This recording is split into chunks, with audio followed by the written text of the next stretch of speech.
الحمدللہ والصلاة والسلام علی رسول اللہ۔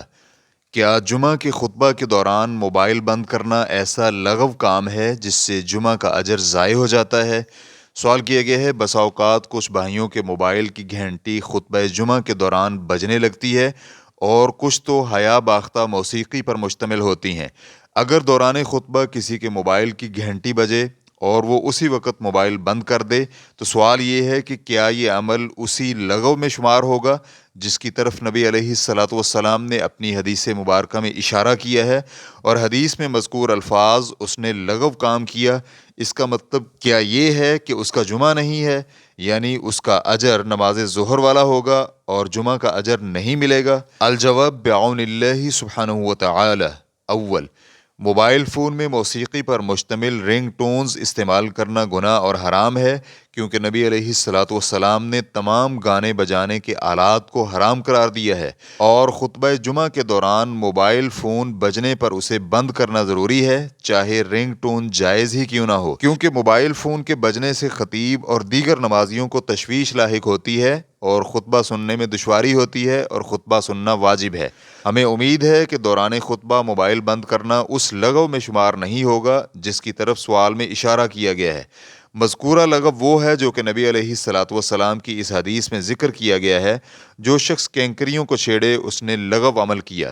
مسلم حدیث نمبر 857۔ کیونکہ یہ حدیث اس شخص پر صادق آتی ہے جو ایسا عمل کرے جس سے خطبہ جمعہ سننے میں رکاوٹ پیدا ہو، مثلا موبائل اور مسلح وغیرہ کے ساتھ مصروف ہونا۔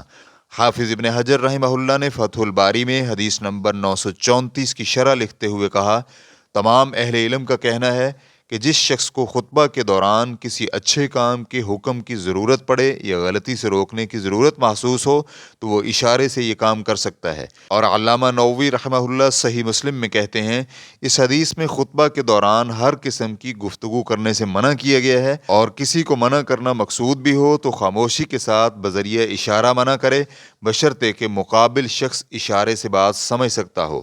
اس بنا پر کسی صحیح مقصد کے لیے تھوڑی بہت حرکت لغو اور فضول کام میں شمار نہیں ہوگی، اور دوران خطبہ ایسا کرنے میں کوئی حرج نہیں ہے۔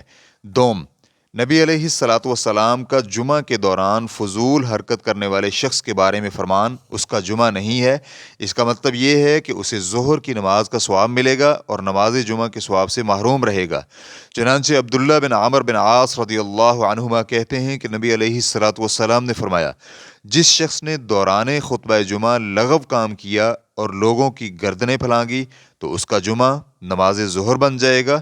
ابو داؤد حدیث نمبر 347، اور اسے علامہ البانی رحمہ اللہ نے صحیح ابو داؤد میں حسن قرار دیا ہے۔ حافظ ابن حجر رحمہ اللہ کہتے ہیں، نظر بن شمیل کہتے ہیں، حدیث کے الفاظ لغوتا یعنی تو نے لغو کام کیا، اس کا مطلب یہ ہے کہ تم اجر سے محروم ہو گئے۔ یہ بھی کہا گیا ہے کہ تمہارے لیے جمعہ کی فضیلت لغو ہو گئی۔ ایک قول یہ بھی ہے کہ تمہارا جمعہ ظہر میں تبدیل ہو گیا۔ میں یعنی حافظ ابن حجر کہتا ہوں کہ لغت کے اعتبار سے یہ تمام اقوال قریب ترین ہیں، اور آخری قول کے لیے ایک شاہد ابو داؤد اور ابن خزیمہ نے عبداللہ بن عمر رضی اللہ عنہما سے مرفوعا نقل کیا ہے کہ جس شخص نے لغو کام کیا اور لوگوں کی گردنیں پھلانگی تو اس کا جمعہ ظہر بن جائے گا۔ اس حدیث کے ایک راوی ابن وہب رحمہ اللہ کہتے ہیں، اس کا مطلب یہ ہے کہ اس کی نماز تو ہو جائے گی لیکن جمعہ کی فضیلت سے محروم ہو جائے گا۔ ریفرنس کے لیے دیکھیے فتح الباری جلد نمبر 2 صفحہ نمبر 414۔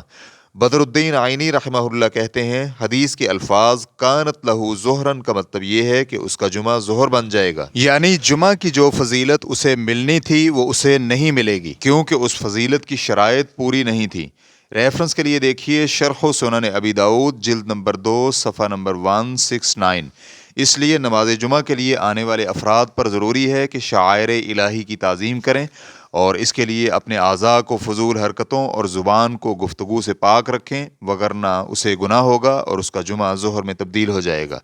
شیخ صالح الفوزان حفظہ اللہ کہتے ہیں، یقینی بات ہے کہ ایک مسلمان کو سکون اور اطمینان کے ساتھ خطبہ غور سے سننے اور خاموش رہنے کا حکم ہے، لہٰذا اسے دو چیزوں کا حکم دیا گیا ہے: نمبر 1 سکون اور اطمینان اور فضول حرکتوں سے اجتناب، نمبر 2 ہر قسم کی گفتگو سے اجتناب، چنانچہ اس کے لیے خطبہ کے دوران بات کرنا حرام ہے، اور اسی طرح فضول حرکت کرنا، کینکریوں کو چھیڑنا، زمین پر خطوط کھینچنا وغیرہ بھی حرام ہے۔ ریفرنس کے لیے دیکھیے المنتقى من فتاوی شیخ صالح الفوزان، جلد نمبر 5 صفحہ نمبر 71۔